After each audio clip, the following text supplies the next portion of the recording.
Bienvenue. Pour vous abonner, cliquez sur s'abonner et activez la cloche. Et si vous avez aimé, un pouce bleu.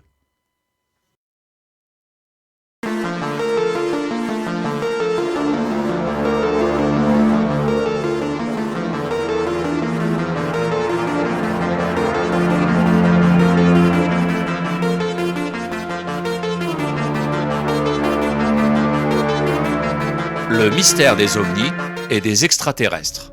Oublions Roswell et sa soucoupe volante, oublions Eric von Daniken et sa théorie fumante des anciens astronautes dans Chariots of Gods, intéressons-nous plutôt aux mondes invisibles évoqués dans les Saintes Écritures pour avoir enfin la réponse à la question « Qui sont les ovnis et autres extraterrestres et d'où viennent-ils » Dans les Saintes Écritures, il est dit qu'il existe un monde où vivent les djinns et ce monde ne nous est accessible ni visible. Le Coran dit « Il vous voit, lui et ses suppôts, d'où vous ne les voyez pas ».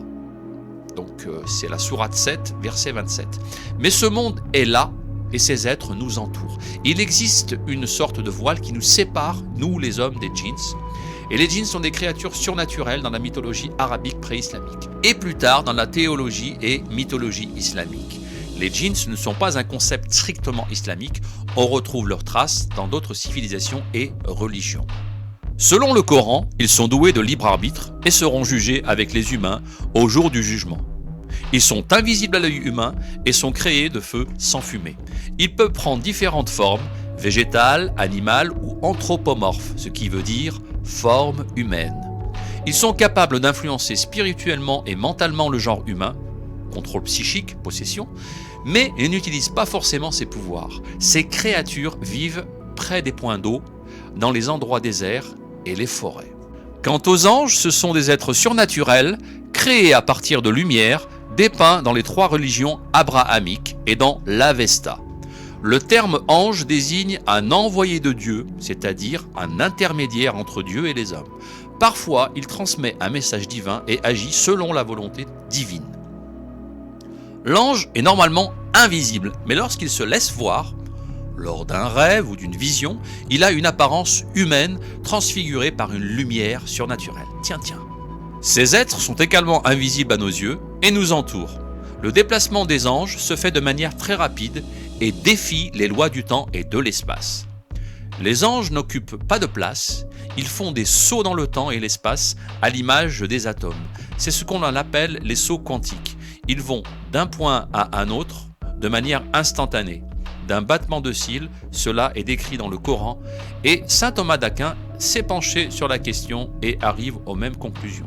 Les observations de phénomènes lumineux dans le ciel depuis l'aube de l'humanité, peintes sur les murs des grottes préhistoriques, filmées par les caméras ou décrites par les témoins de ces scènes par des pilotes d'avion, des contrôleurs aériens ou tout simplement par des personnes lambda. Ce ne sont que des visions de djinns ou d'anges dans le ciel.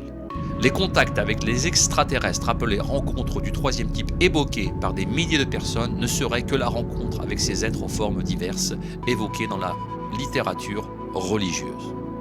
Mais pourquoi ces phénomènes lumineux dans le ciel ne sont connus ou amplifiés que depuis l'affaire Roswell, c'est-à-dire 1947 ?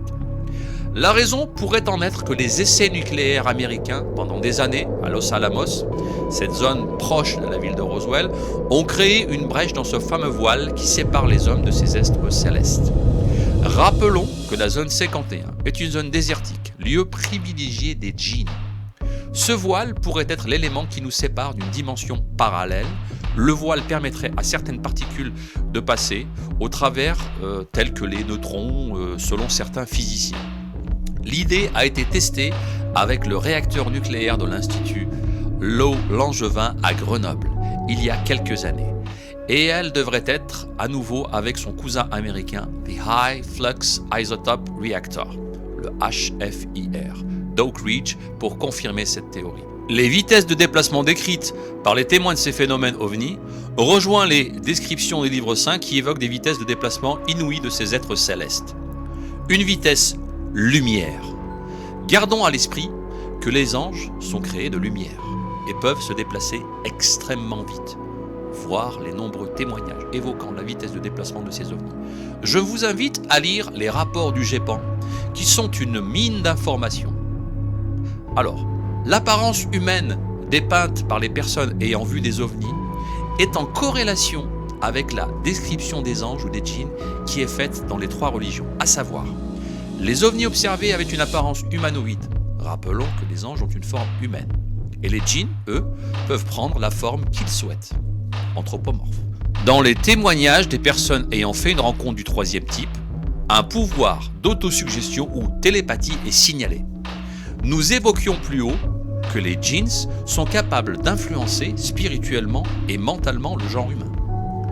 Les apparitions de phénomènes ovnis ou extraterrestres se multiplient depuis maintenant plus de 70 ans sur notre planète. Un mystère qui reste jusqu'à nos jours irrésolu. Si vous avez été témoin de ces phénomènes, n'hésitez pas à laisser vos commentaires à la fin de cette vidéo. Merci de m'avoir suivi dans les mystères du monde.